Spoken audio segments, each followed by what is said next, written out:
Hi YouTube. I just wanted to do a vlog since it's been a while. It's been a while since we've posted any reviews. It's been a while since I've posted anything. And just kind of wanted to give you an update and stay on the YouTuberverse. And so I thought what better to do than another DVD update slash pawn shop DVD update. Sort of the type of DVD update that I've kind of a little catch up with my life, if you care at all.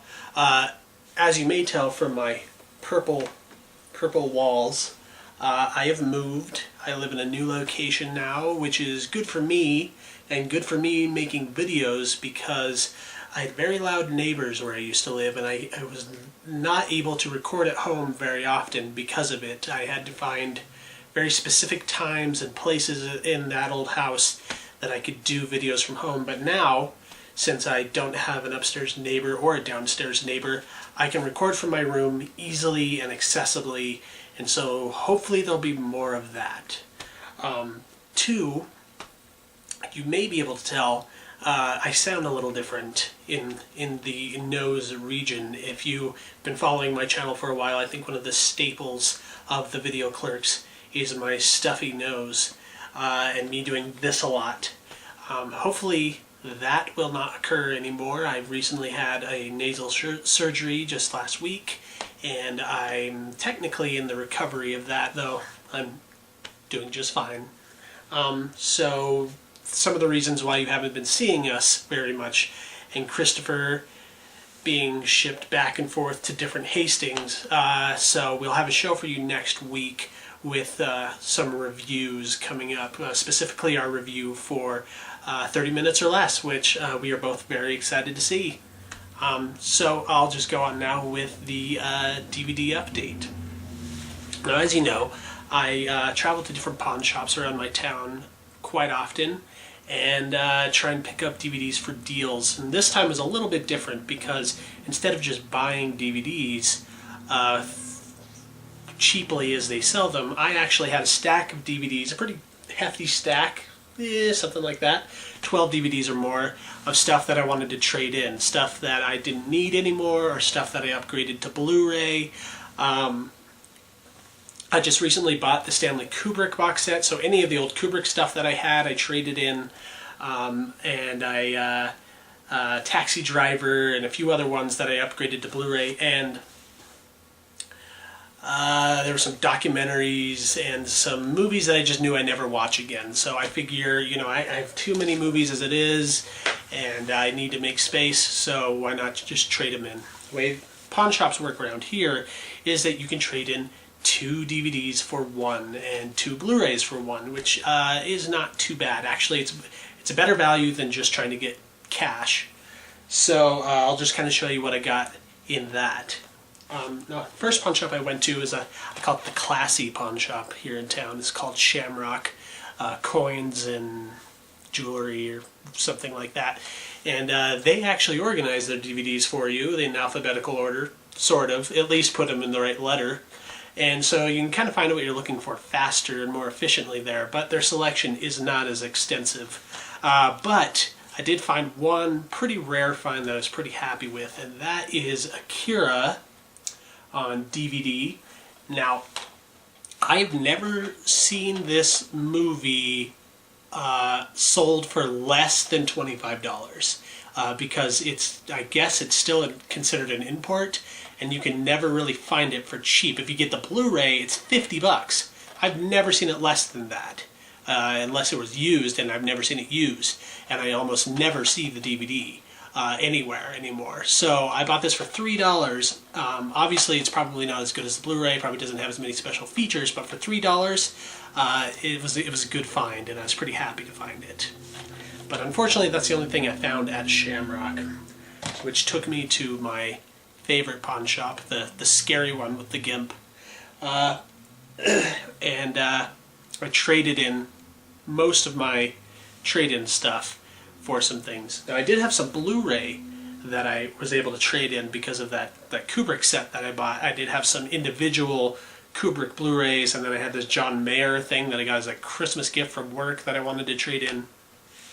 and I was able to get a couple straight across trades for Blu-rays. And because I wanted to upgrade anyway, I got the Star Trek J.J. Abrams Blu-ray, which, for 2 Blu-rays I didn't need anymore. To get this, that's a pretty good deal. This has actually a lot more stuff than I realized. It's a special edition Blu-ray, and it has the feature film, digital copy, which I think is also a DVD, and a special feature disc. So, pretty sweet Blu-ray. I think this should be in everybody's Blu-ray collection. And then I traded straight across 2 Blu-rays for the Sherlock Holmes Blu-ray. This is another one I've been sort of waiting to find for a deal, or waiting to find a little bit more conveniently. And now I got it. I'm happy that I did. Good condition, everything like that. So, good deal. And though I didn't have 2 more Blu-rays to be able to get this one for free, I thought for as new as it was and as cheap as it is, I couldn't do much better. And I got Cedar Rapids on Blu-ray. This is a movie that just came out this year by Miguel Arteta. People kind of call it the Middle Agers hangover. It's sort of a little bit more indie than that. I like this movie quite a bit, and I thought it was a hoot. And for $10, not bad.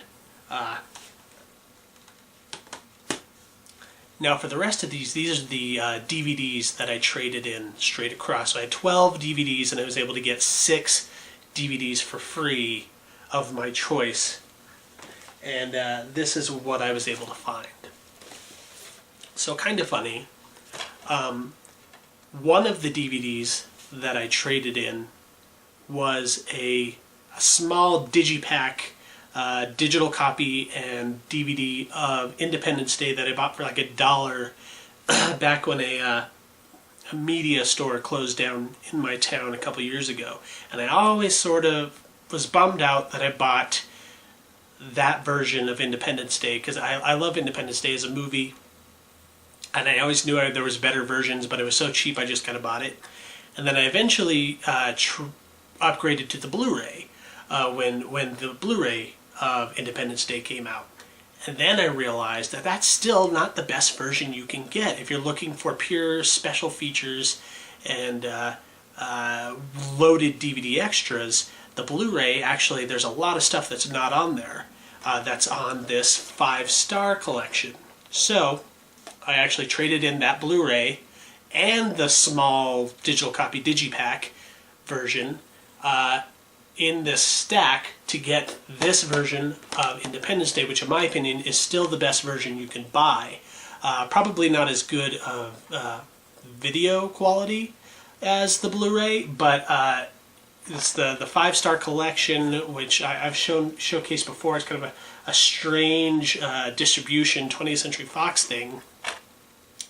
It's almost comparable to something sort of like the Criterion Collection, where they just load it with special features. There's DVD-ROM extras and stuff like that.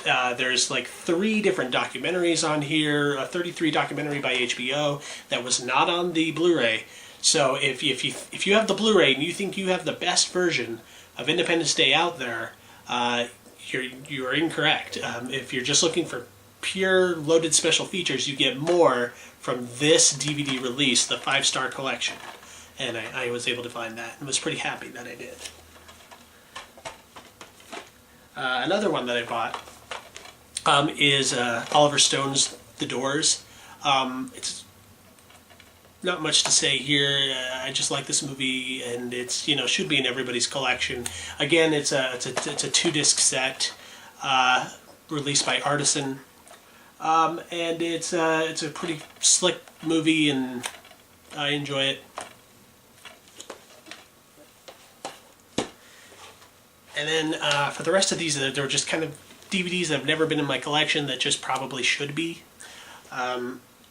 and I kind of grabbed them quickly because I didn't want to stay in that pawn shop forever and look around with stuff that's not even alphabetized.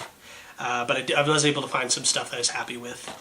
And one of these was Stand By Me.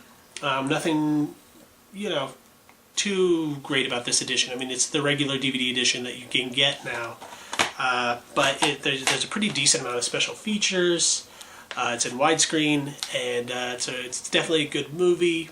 And of course, this last summer, watching Super 8, I sort of prepped myself for that by watching a lot of kid ensemble movies.